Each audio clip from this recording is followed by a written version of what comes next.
Dean James itu tidak bisa bergabung ke timnas kita untuk persiapan FIFA Series menghadapi pertandingan pertama melawan Saint Kitts and Nevis. Nah, saya sudah kemarin malam itu berbicara dengan Ketua Badan Tim Nasional Pak Sumarji untuk memastikan Dean James, dan Pak Sumarji bilang memang dia batal untuk datang bergabung dengan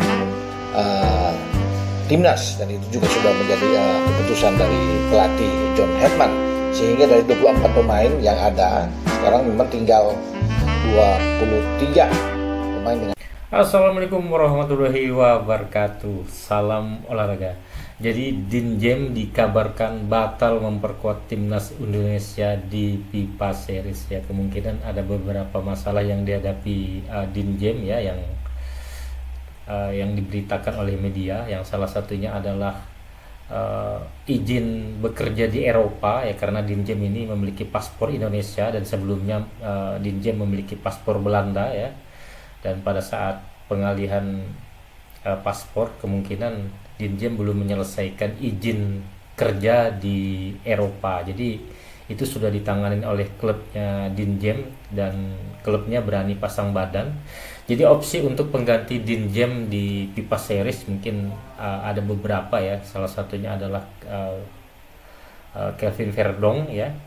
Yang kedua adalah Kevin Dick sebagai posisi barunya Kevin Dick ya. Dan yang selanjutnya adalah Doni Tri Pamungkas dan juga ada Justin Hubner. Coba kita saksikan bersama ya. Assalamualaikum warahmatullahi wabarakatuh. Salam sejahtera, salam sehat untuk kita semua. Apa kabar teman-teman? Semoga baik-baik saja bersama seluruh keluarga teman-teman, dimanapun teman-teman berada. Tetap semangat. Kita sudah tahu bersama ya teman-teman, sejak kemarin sore atau sampai malam, bahwa Dean James itu tidak bisa bergabung ke timnas kita untuk persiapan FIFA Series menghadapi pertandingan pertama melawan Saint Kitts and Nevis. Nah, saya sudah kemarin malam itu berbicara dengan Ketua Badan Tim Nasional Pak Sumarji untuk memastikan Dean James, dan Pak Sumarji bilang memang dia batal untuk datang bergabung dengan timnas, dan itu juga sudah menjadi keputusan dari pelatih John Hetman, sehingga dari 24 pemain yang ada sekarang memang tinggal 23 pemain dengan tanpa Dean James. Nah, kita juga tahu Dean James kemarin dipermasalahkan ya dalam penampilan dia di Eredivisie saat Go Ahead Eagles, klubnya Dean James, bertanding melawan Breda, dan Breda ketika kalah dengan 6-0. Breda ini ada di hampir mau degradasi lah istilahnya ya. Jadi mereka memprotes, mempertanyakan soal keabsahan dari naturalisasi yang sudah dilakukan terhadap Dean James ya kan. Ini soal dia sebagai Uni Eropa, pemain Uni Eropa dan non Uni Eropa. Seharusnya kan setelah dinaturalisasi pada 10 Maret 2025 dia harus bisa berganti warga negara, tapi paspor dia masih paspor Belanda pada saat Dean James itu dikontrak pada tanggal sekitar 20 atau 22 Januari. Ya memang benar, karena belum warga negara Indonesia. Setelah di 10 Maret berganti, seharusnya Dean James ini dilaporkan lapor untuk izin kerja dia. Nah, yang dipermasalahkan adalah izin kerja ini ya untuk Dean James, sehingga ya pihak Breda minta pengulangan pertandingan lah ya. Kemudian mereka mengajukan protes ke KNVB, tapi Eredivisie sudah menyatakan kemarin Jan de Jong, direktur, tidak ada pertandingan ulang, biar ini menjadi pembahasan nantinya, walaupun ini kompleks pembahasan ke depan soal izin kerja saja ya, karena Dean James itu tidak boleh mendapatkan bayaran di bawah, kalau dirupiahkan di 11 miliar. Nah, Dean James berada di bawah situ. Kalau pemain non Eropa tuh harus paling batas 11 miliar atau bahkan di atas. Nah, itu yang dipermasalahkan, mempertanyakan izin kerja dia ya, apakah sudah ada. Tapi pihak klubnya Go Ahead Eagles tetap berkeras bahwa mereka tahu dengan Dean James ya, mereka terus maju dengan Dean James ini. Nah, karena polemik ini berlangsung, sehingga mungkin ada kebijakan dari John Herdman untuk ya biar menenangkanlah suasana. Ini dia jangan dulu dipanggil untuk masuk, sehingga sekarang 23 pemain itu dipersiapkan untuk FIFA Series. Ya kita berdoa saja yang terbaik untuk Dean James ya ke depan, tapi tetap dia sudah punya kewarganegaraan Indonesia, cuma mungkin tidak boleh ganda ya. Itu yang harus melepaskan salah satu karena tidak mengenal dua kewarganegaraan, sehingga dia harus bisa memilih itu, dan ke depan akan tentunya bisa lebih baik. Oke. Ketika Dean James tidak ada ya teman-teman, ada beberapa opsi yang diambil di sektor kiri, karena kan Dean James ini pemain di kiri, di fullback kiri.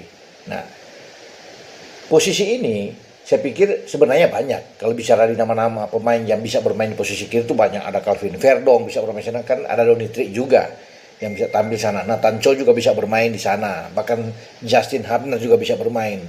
Even dengan Kevin Dix yang sejauh ini di Borussia Mönchengladbach Bundesliga dia selalu bisa bermain di kiri, bisa di kanan. Jadi bisa saja opsi-opsi itu diambil oleh John Herdman saat menghadapi Saintkes Nevis. Jadi sebenarnya tidak ada masalah di posisi bek kiri dengan ketidakhadiran dari Dean James. Tinggal siapa yang akan dimainkan. Tentunya ini menjadi hak dari seorang coach JH untuk menentukan sosok yang tepat di sini. Entah bermain dengan pola apapun, dengan 3 back, dengan 4 back, tapi kalau bicara di posisi kiri, kalau dengan 3 back kan pasti akan mendorong sisi kiri dan sisi kanan ini agak lebih ke depan.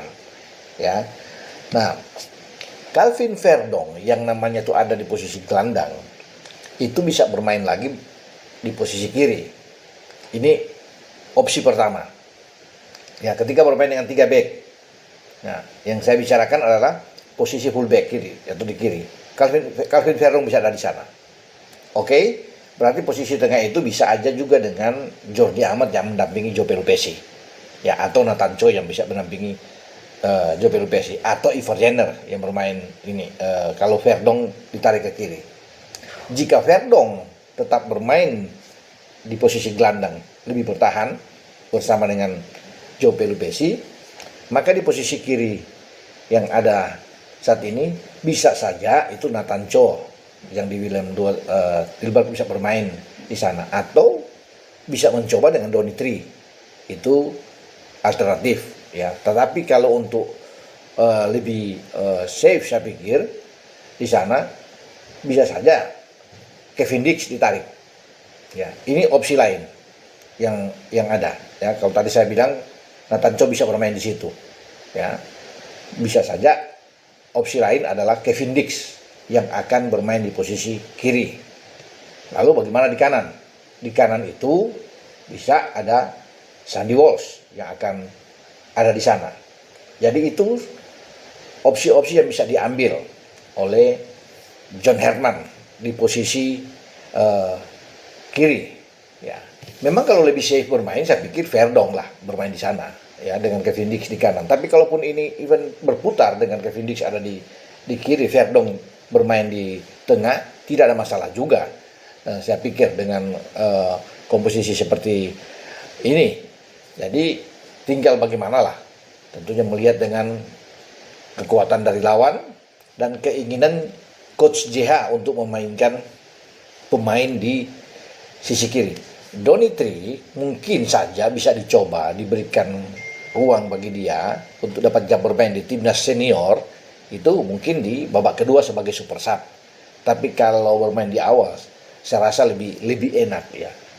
Lebih bagus kalau menempatkan Calvin Verdong atau Kevin Dix di sana untuk bermain di posisi kiri. Karena ini akan membuat keseimbangan stabil di posisi belakang ya. Karena kalau 3 back itu kan ya siapa saja, Jai Ises, Rido dan Justin Hubner, atau dengan Elkan Bagot yang akan masuk di sana, itu urusan bagi JH untuk menempatkan. Kalau bermain dengan 3 back, 3-4-3. Lain halnya kan kalau bermain dengan 4 back flat. Ya, kalau 4 back ini berarti Verdong itu bisa bermain di kiri. Ya, Verdong atau di tengah itu Elkan Bagot sama Jai Ises, di kanan Kevin Dix kalau dengan 4 itu. Nah, kemudian dengan ada pemain yang 2 lebih bertahan, bisa saya kalau misalnya dengan 4-2-3-1. Itu taktik yang berbeda ya, 4-2-3-1. Duanya bisa Joe Pelupesi dan Jordi Amat, bisa saja itu untuk ada di sana. Kalau bukan Jordi, bisa Ivar Jenner yang bisa bermain di posisi itu. Nah, kemudian ada 3 di depan yang tinggal dipilih oleh coach ya. Ragnar Oratmangun ada di posisi agak ke kiri. Eliano Reinders bisa ada bermain di kanan, walaupun di sana juga ada Jakob, tapi Eliano yang bisa bermain di situ. Jadi saya pikir bagus dengan Ole Romani sebagai striker yang ada di sana. Jadi ya baiklah kalau bisa dikatakan. Atau Eliano masuk lebih ke dalam, mempersiapkan seorang Jakob yang ada di kanan, ya. Jadi membentuk 3 pemain bisa saja, ya tergantung dari Coach JH untuk bisa melihat yang terbaik untuk menghadapi Saint Kitts. Jadi dengan pola apapun, saya pikir ya kedalaman skuad kita oke. Ya, kita tebal, apalagi kalau bicara di jantung pertahanan. Ini nggak ada masalah. Ya, posisi kiri itu tetap aman karena banyak opsi-opsi ya. Sain Patinama sebenarnya ada, tapi kan tidak boleh bermain. Ada menjalani hukuman. Ya, jadi saya pikir ya bolehlah untuk di posisi kiri ini dengan Verdong atau dengan Kevin Dix yang bisa bergantian di sana untuk bermain. Jadi kita doakan saja ya buat tim nasional kita dukung saja untuk tim nasional kita dalam pertandingan pertama menghadapi Saint Kitts di tahun 2026 ini. Semoga kita mendapatkan hasil yang positif, hasil yang bagus, karena kita butuh kemenangan, karena dengan kemenangan ini akan membuat kita itu akan hadir di partai puncak menghadapi pemenang antara Bulgaria dan Kepulauan Salomon. Oke, dengan saya Bung Ropan berbicara. Ciao. Oke, itu saja untuk video saya saat ini. Nantikan video saya selanjutnya. Sampai jumpa.